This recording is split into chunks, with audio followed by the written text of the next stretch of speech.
গ্রামীণ রাস্তায় ঢুকলে কি অবস্থা আমরা দেখি। আমাদের এতে কোনো আপত্তি নেই। একদিকে শিক্ষিত বেকার যুবক যুবতীদের সর্বনাশ করেছেন এই মুখ্যমন্ত্রী, অন্যদিকে সিভিক ভলেন্টিয়ার্স কন্ট্রাকচুয়াল ওই হাফ দাড়ি কাটার মতো করে ছেড়ে রেখে দিয়েছেন সবাইকে।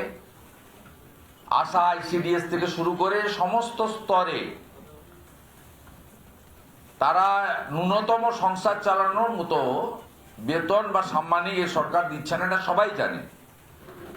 এর বাইরেও হাজার হাজার বেকার যুবক, এটা লক্ষ লক্ষই হবে ছোট থেকে বড় ধরলে, তার সঙ্গে বড় বড় কিছু রেপুটেড অর্গানাইজেশন, তারা ঠিকাদারি সংস্থা কাজের সঙ্গে দীর্ঘদিন ধরে যুক্ত।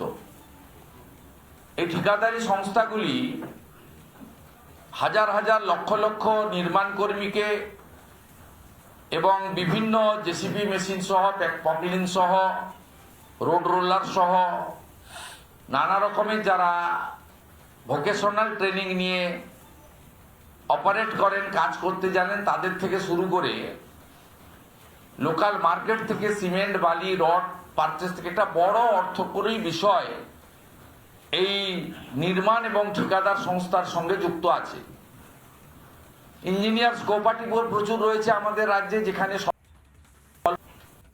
যুবক যুবতীরা যাদের বয়স চলে গেছে বা যারা চাকরি পাননি বা যারা চাকরি করতে চান না, আমার কাছ থেকে জায়গায় ব্যাংক থেকে ক্যাশ ক্রেডিট লোন নিয়ে অথবা শিক্ষক অধ্যাপক সরকারি কর্মচারীর পুত্র তার বাবার রিটায়ারমেন্ট বেনিফিটকে নিয়ে তারা এই সমস্ত কাজ করেন, নিজেরা করেন এবং হাজার হাজার লক্ষ লক্ষ নির্মাণ কর্মীকে এবং নানা ধরনের অনুসারী যারা যারা এর সঙ্গে যুক্ত তাদেরকে কাজ দেন।